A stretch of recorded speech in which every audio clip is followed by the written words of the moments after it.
Are you a Marvel fan who is always looking for the latest news about your favorite heroes and villains? If so, you've come to the right place. We'll keep you up to date with everything that's happening in the Marvel world, so you can stay one step ahead of the competition. In today's video, we'll take a look at what's going on in their latest Iron Man Armor Wars film. So, what are you waiting for? Let's get started. Marvel has just made known what is happening with their Phase 6 film, Iron Man Armor Wars. They're bringing back a lot of things. First, they revealed that Armor Wars will now be a movie in Marvel Phase 6, rather than a Disney Plus series. That's why they kept putting it off. They haven't talked about it in a long time. It's primarily due to financial constraints. It's the first Marvel series to take that route, with several of the Marvel Phase 4 Disney Plus shows that we've seen. They began as movies that they commissioned authors to create a long time ago, and they only recently decided to transform them into a series. A good example of it is Moon Knight in the Hawkeye series. These were once movies that Marvel had commissioned, but they kind of just sat on a shelf until they were deemed to be weaker than the other movies they had produced, so they just turned them into a series. Armor Wars became a film mostly due to budget constraints, since Marvel normally restricts the budget of their Disney Plus series to $150 million. They often only have 6 or 9 episodes because of this. However, the 6-part series is always a little bit longer, like 45 minutes every episode was 30 minutes per episode. Because the Armor Wars movie would mostly have to be special effects from start to finish, they determined they required far more than the average $150 million to accomplish all of the Iron Man armor that they wanted to do during the film. If they did it as a series, they'd have to film 5 episodes with them wandering about and talking, and then 1 episode with them wearing some armor and a couple of the armor. So what people would ordinarily expect from an Iron Man Armor Wars series like Where Is This Armory? Wouldn't have felt very fulfilling. What's the deal with everyone going insane? They're adapting the original Armor Wars comic book plot. The main difference is that Iron Man was still alive when this occurred, and they had previously done a portion of the plot of the Armored Warfare for the Iron Man 2 film with the Justin Hammer plotline. In the comic book version, Justin Hammer recruits a large number of individuals to steal Iron Man's technology and then wear the mask. Essentially, what you saw in Iron Man 2. The only difference is that you have to envision the finale of Iron Man 3 with all of his armor appearing, controlled by Jarvis. That was more in the vein of Armor Wars, where you've got a swarm of his armor suits going crazy. But one of the other major differences in this new Marvel Phase 6 version is that one of the main villains will be Ultron, who will return and be performed by James Spader himself, or at least is intended to be played by James Spader. They basically reintroduced Ultron as part of the huge Disney Wish narrative. Avengers face up to Thanos. They did bring Ultron back as the Infinity Ultron for the What If series. Ultron obtained all 6 Infinity Stones and transformed himself into a living Infinity Gauntlet by embedding them in his chest. We got some of the wildest sequences in a Marvel series or movie ever, with Ultron slamming the Watcher across realms, chomping down and destroying the entire cosmos. But that Ultron was portrayed by Ross Martin, who you might recognize from The Walking Dead or as Red Skull during Infinity War in Avengers Endgame. That's why their features were so different. Similar to how Red Skull during Infinity War and Ultron during What If made slightly different sounds, Endgame did the same.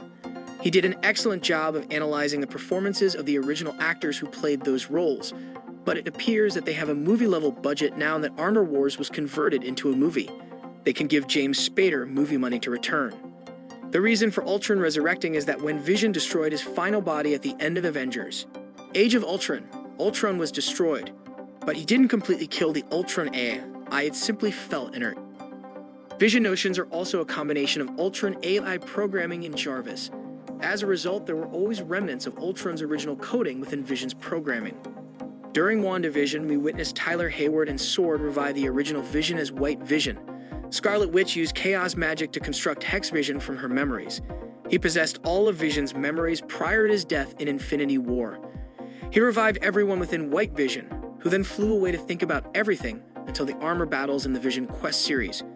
They're also giving White Vision a new WandaVision spin-off series called Vision Quest, which is based on the comic book plot as well as the more contemporary Vision storyline in which he formed a family for himself. They also utilized some of that for WandaVision, but not a lot. However, the underlying concept is that White Vision is intended to be the original Vision. He's also really high-tech. That is why he is expected to reappear in Armor Warfare. He's essentially like Tony Stark's other child. They could bring Mr. Justin Hammer back as another enemy in the film, but are expecting them to bring some major figures that weren't in the original Armor Wars comics tale, but are Iron Man's enemies. During Avengers Endgame, we last saw Iron Man in his Mark 85 armor. Remember that his Infinity War armor was his Mark 50, so during the 5-year time leap, he produced 35 new armor suits, of which we only saw one on film. There are 34 that they simply leaped over without showing us. There was no concept art reveal for his armory, which we were supposed to have seen during Infinity War.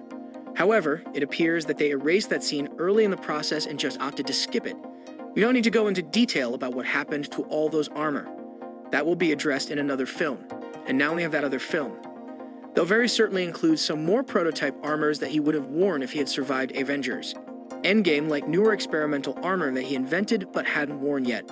But the point is that even though they made it appear as though he completely resigned from the Avengers, at least temporarily, he continued to design new armor during the 5-year time leap.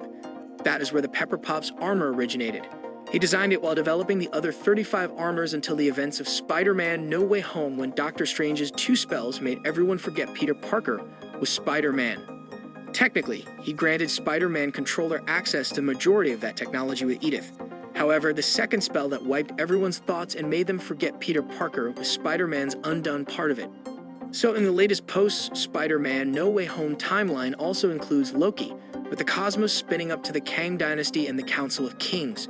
The new backstory on Earth, at least, is that damage control is now a tool of the government, which is really under the control of Thunderbolt Ross, who is going to become President of the United States, and Val, as well as a lot of shadier people in there co-opting all this Stark tech, as you saw in Spider-Man No Way Home, with them taking control of a lot of Stark techs. So don't be shocked if damage control becomes one of the Armor Wars series enemies. In reality, during the original comic book Armor Wars, the United States government utilizes stolen Stark technology to develop their armor suit, Ironmonger, modeled after a really massive one named Firepower, which Iron Man eventually has to destroy. So it's easy to see how Thunderbolt, Ross, and Valor eventually led to a lot of awful stuff happening throughout armor conflicts. Similarly, the Swords became backdoor villains throughout the WandaVision series. All of these persons inside those organizations got involved in this throughout the Miss Marvel series. The Stark tech drones, the Edit the drones, were used by damage control. They just repainted them to seem somewhat different, but they were intended to be the same drones going for average civilians rather than just typical criminals. Essentially, the plan is for Ross to become President of the United States during Marvel Phase 5 Thunderbolt. Val is now in command of the CIA, and they're using it to make the United States into something more akin to a police state, alluding to Iron Man's words in Avengers Age of Ultron. I like to wrap that world in a suit of armor. Iron Man had grown paranoid, and he sought to overprotect the planet at the expense of everyone's personal liberty. Ross and Val are just doing it in our Thunderbolt. So Justin Hammer returns throughout the Armor Wars series.